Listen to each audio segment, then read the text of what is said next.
नमस्कार साथियों, मैं कुमार प्रियांक एक बार फिर से आप सबके सामने हाजिर हूं। जैसा कि साथियों आप सभी मेरे पीछे डिजिटल स्क्रीन पर देख पा रहे होंगे, दरोगा का आपने देखा होगा ऊपर में और नीचे लिखा हुआ है क्यों नहीं मिलती सरकारी नौकरी। साथियों, हम में से कई लोग तैयारी करने के लिए बड़े बड़े शहरों में आते हैं गांव से, और सरकारी नौकरी की चाहत में जो है अपना वर्षों समय इसमें लगा देते हैं। फिर भी हमें कई बार कठिन मेहनत के बाद भी सरकारी नौकरी नहीं मिलती है।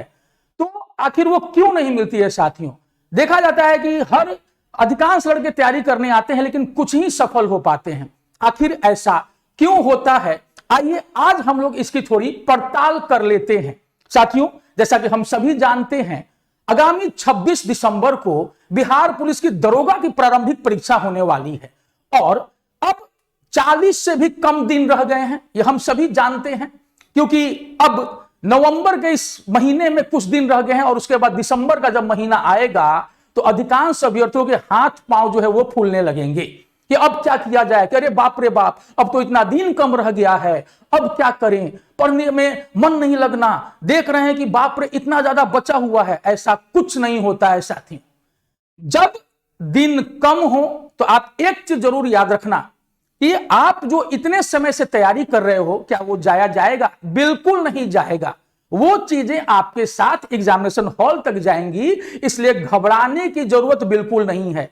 साथियों, आप कई बार ऐसा होता है कि पूरे रफ्तार से हम जा रहे होते हैं और जब लगता है कि सफलता मिल जाएगी, आप उसी अंतिम समय में हिम्मत हार जाते हैं और जिसके चलते जो है आप इस सरकारी नौकरी से वंचित हो जाते हैं साथियों। लेकिन अगर आपको यह खुशी चाहिए, आप देख रहे होंगे इस डिजिटल स्क्रीन पर जो ये खुशी है इनके चेहरे पर, अगर आप ये खुशी चाहते हैं साथियों, तो सबसे पहले चिंता छोड़ करके चिंतन करना शुरू कीजिए।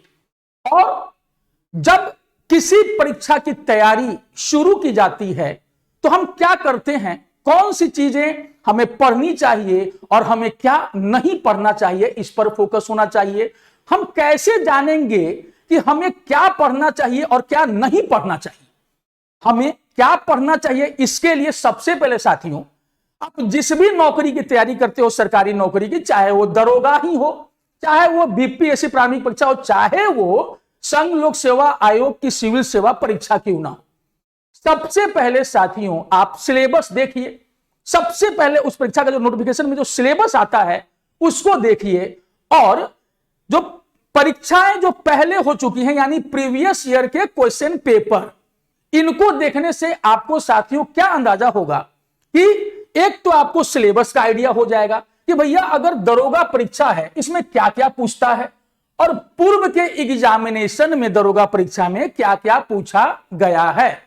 इससे हमें एक तो अपना फोकस एरिया मिल जाता है, प्लस जब आप प्रीवियस ईयर क्वेश्चन पेपर को देखेंगे तो कॉन्फिडेंस आता है साथियों कि अब तक जो हमने पढ़ा है उनमें से अधिकांश सवाल तो हमसे बन ही रहा है, फिर घबराने की जरूरत क्यों है। और जैसे जैसे एग्जामिनेशन के दिन नजदीक आएंगे, अधिकांश अभ्यर्थियों को यह चिंता सताने लगती है कि अरे दादा, अब की बार सिलेक्शन होगा कि नहीं होगा, कि पिछले बार वाला हाल हो जाएगा। नहीं, ठहरिए, रुकिए। अगर आपका यह पहला प्रयास भी है तो क्यों नहीं इसे ही अंतिम प्रयास किया जाए? ठीक है। तो साथियों, अभी भी जो दिन बचे हुए हैं वो बहुत हैं। अगर आप आराम से, सुकून से, लेकिन थोड़ा भय रखते हुए भी परीक्षा का, अगर आप निरंतरता से अभी भी तैयारी करेंगे फोकस होकर के, तो अवश्य आपका सिलेक्शन होगा। होता क्या है साथियों कि हम एक तो निरंतरता नहीं बनाए रखते हैं, एक दिन पढ़ा, 2 दिन नहीं पढ़ा, फिर कई बार ऐसा होता है कि आलस कर गए, चलो आज नहीं कल करेंगे, कल नहीं परसों करेंगे। साथियों, ऐसे नहीं होता है। कई बार दुर्भाग्यवश मान लिया कि कभी आपकी तबीयत खराब हो गई या घर में कोई परिजन दुखद रूप से, दुर्भाग्यशाली ढंग से उनकी मृत्यु हो गई या कोई बीमार पड़ गया, तो साथियों यह समझ में आता है कि चलो आपका समय वहां गया। लेकिन अगर आप अपने हिसाब से अगर पढ़ाई नहीं कर पा रहे हैं साथियों, तो फिर यह दुखद हो जाता है। जैसे आजकल देखिएगा सबके हाथों में मोबाइल फोन होता है, एंड्रॉयड का सेट होता है, और जब गूगल में सर्च करेंगे तो आपको सारी दुनिया मिल जाएगी। आप यूट्यूब खोलेंगे तो ऐसे वीडियोज आपको मिल जाएंगे जो कि पढ़ाई के हिसाब से बहुत ज्यादा जानकारी से परिपूर्ण होते हैं। अक्सर कई विद्यार्थी क्या करते हैं कि गूगल पर देखना है पढ़ने लायक चीजें तो वो देखने लगते हैं कुछ और, फिर हमारे मोबाइल फोन में व्हाट्सएप होता है, फेसबुक होता है, तमाम चीजें होती हैं और हम अपना बड़ा समय उन्हीं में बर्बाद कर देते हैं। साथियों, आपके पास भी 24 घंटे हैं, आपके पास भी 7 दिन है और जो सफल अभ्यर्थी होंगे ना उनके पास भी वही 24 घंटे साथियों, उनको 25 घंटा नहीं मिलता है। और उन लोगों की भी बात हम करते हैं जो पूर्व में असफल हो चुके हैं। साथियों, ऐसे कई उदाहरण हैं जब जीवन में कई लोग असफल हुए शुरुआत में, लेकिन उन्होंने अपनी हिम्मत नहीं हारी और आगे चल करके वो समाज को उन्होंने नई दिशा दी। बनना चाहते थे कुछ और लेकिन बने कुछ और उससे भी बड़े स्थान पर गए।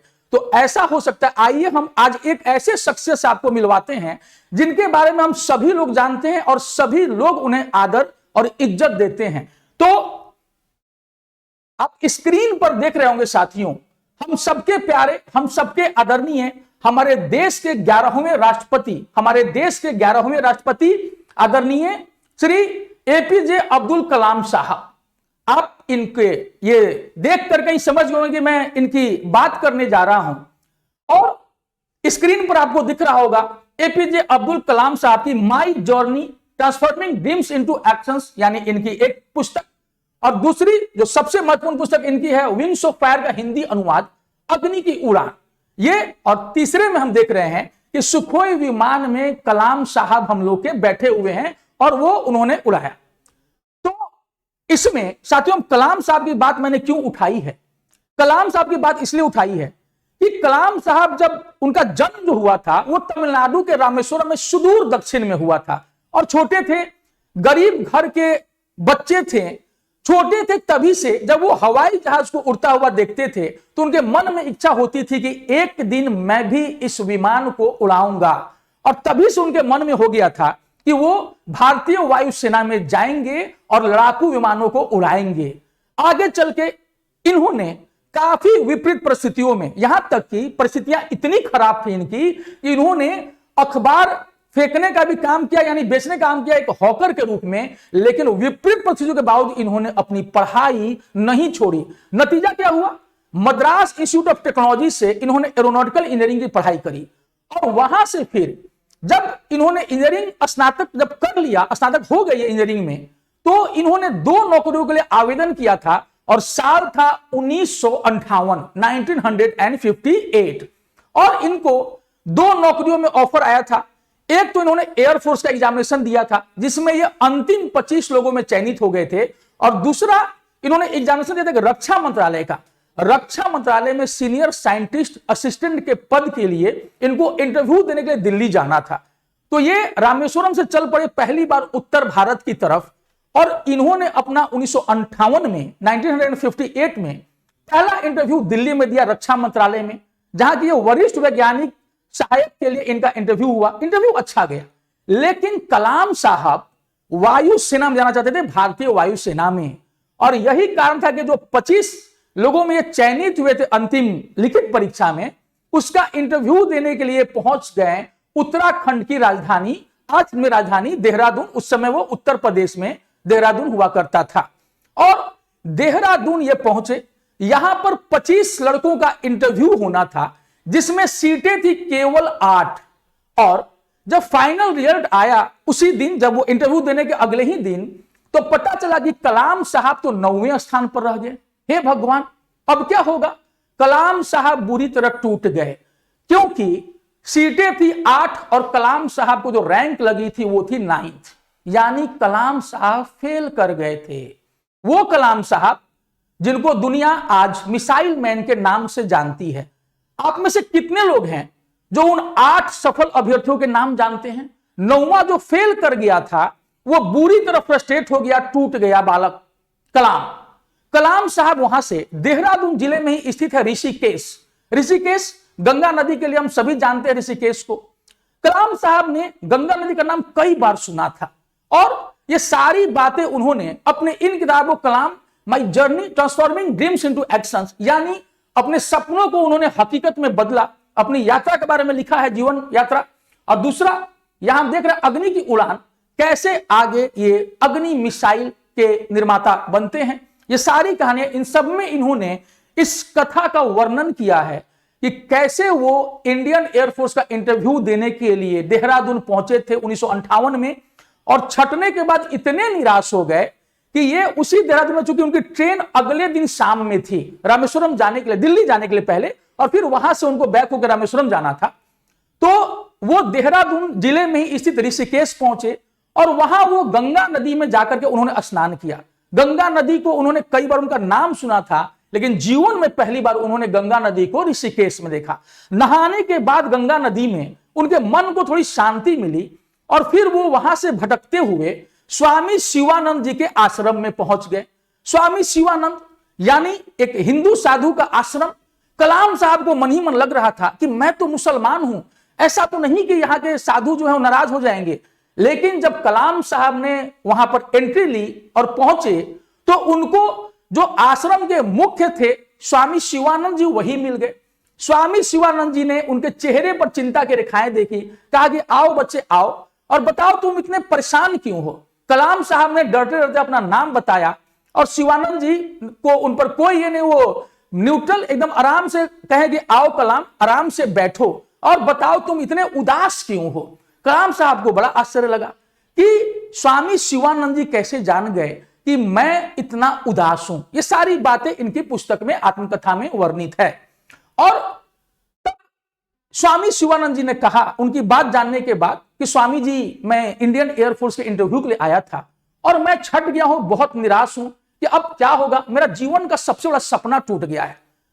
स्वामी शिवानंद जी ने कहा कि कलाम, ये जो नियति है वो तुम्हें यहां लेकर के आई है और ये हो सकता है कि तुम्हारे जीवन में इंडियन एयरफोर्स में नहीं जाना था, लेकिन भविष्य कौन जानता है कलाम, आने वाले समय में कौन जानता है कि तुम इससे भी नई ऊंचाई हासिल करोगे और बिना हिम्मत हारे तुम आगे की तैयारी में लग जाओ और जो मिले तुम्हारी मेहनत के दम पर पहले उसको लो और बाकी तुम मेहनत करते रहना, मेहनत से कभी मत भागना और फिर देखना कि तुम निष्काम कर्म करो और फिर तुम्हारा एक उचित फल तुम्हें उचित समय पर मिल जाएगा।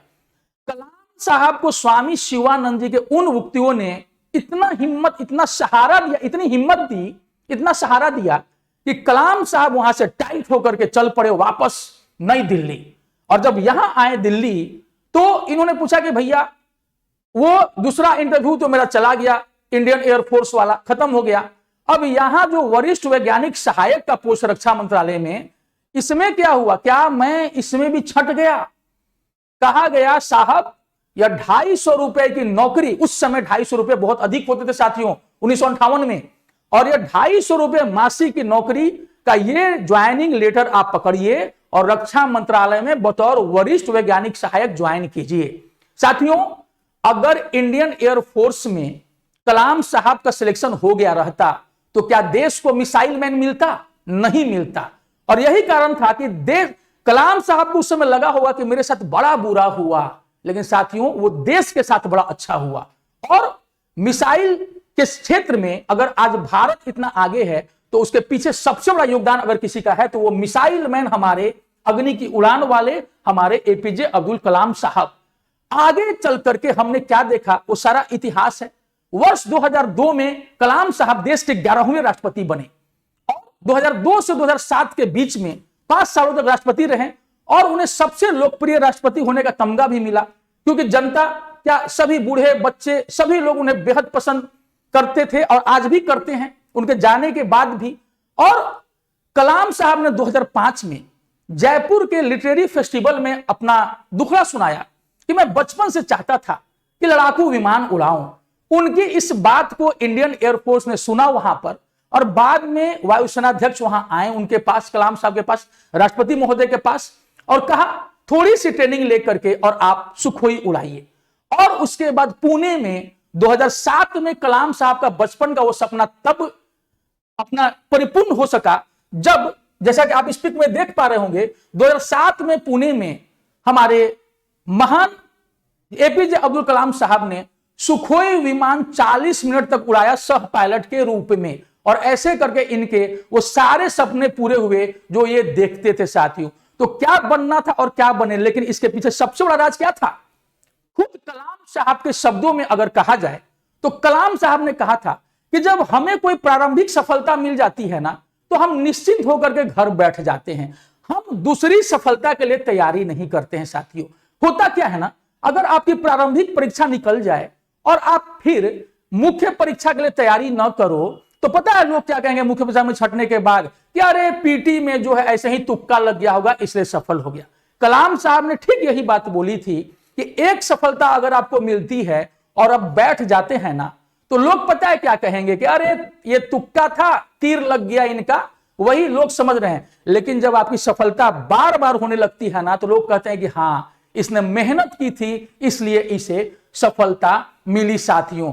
तो मुझे यह लगता है कि कलाम साहब की इस स्टोरी से कम इतना तो जरूर हुआ होगा साथियों कि आपको भी यह प्रेरणा मिलेगी कि हमें हिम्मत नहीं हारना है और आराम से फोकस करते हुए अपने तमाम कमियों को दूर करते हुए एक निरंतरता जरूर बनाइए अपने जीवन में, एक निरंतरता बनाइए, चीजों को देखिए फोकस्ड होकर के, जो प्रीवियस ईयर का जो क्वेश्चन पेपर है उसको देखते जाइए और उसी के अनुसार मैंने भी तय किया है कि आगामी सोमवार से सुबह 9 बजे से हम लोग जो भी दरोगा परीक्षा के आधार पर जो सवाल जो पूछे जाते हैं एकदम बिल्कुल वही स्टैंडर्ड साथियों, बिल्कुल वैसे ही प्रश्न, उन सभी को लेकर के मैं आपके सामने आऊंगा। हिम्मत हारने की कोई जरूरत नहीं है, आप फोकस होइए साथियों, बिल्कुल सफलता मिलेगी, हिम्मत हारने की कोई जरूरत ही नहीं है। जैसा कि आपने कलाम साहब को देखा कि अगर हम अपने इस सपने को पूरा करेंगे तो जरूर सफल होंगे। क्या कहा था कलाम साहब ने? उम्मीद के भरोसे बैठने वालों को उतना ही मिलता है कोशिश करने वाले जितना छोड़ दिया करते हैं। और कोशिश करने वाले कितना छोड़ते हैं? कुछ नहीं छोड़ते हैं साथियों। इसलिए आप भाग्य भरोसे मत बैठिए, अपने कर्म पर, निष्काम कर्म पर भरोसा कीजिए, आपको निसंदेह सफलता मिलेगी। और इतने शब्दों के साथ हमारा ये हेल्पलाइन नंबर है, कोई भी जानकारी अगर इस निमित्त आपको चाहिए तो आप सुबह 9 बजे से लेकर के शाम 6 बजे के बीच में इस नंबर पर फोन कर सकते हैं साथियों। और बाकी मैं कुमार प्रियांक आपके किसी भी तरह से सहायता के लिए यहां पर उपस्थित रहूंगा ऑनलाइन। तो साथियों इसी के साथ आज के लिए मैं यहां से अभी फिलहाल विदा लेता हूं और आप सब बिना हिम्मत हारे अपने कर्म में लगे रहें, आपको सफलता अवश्य मिलेगी। ठीक है साथियों, तब तक धन्यवाद।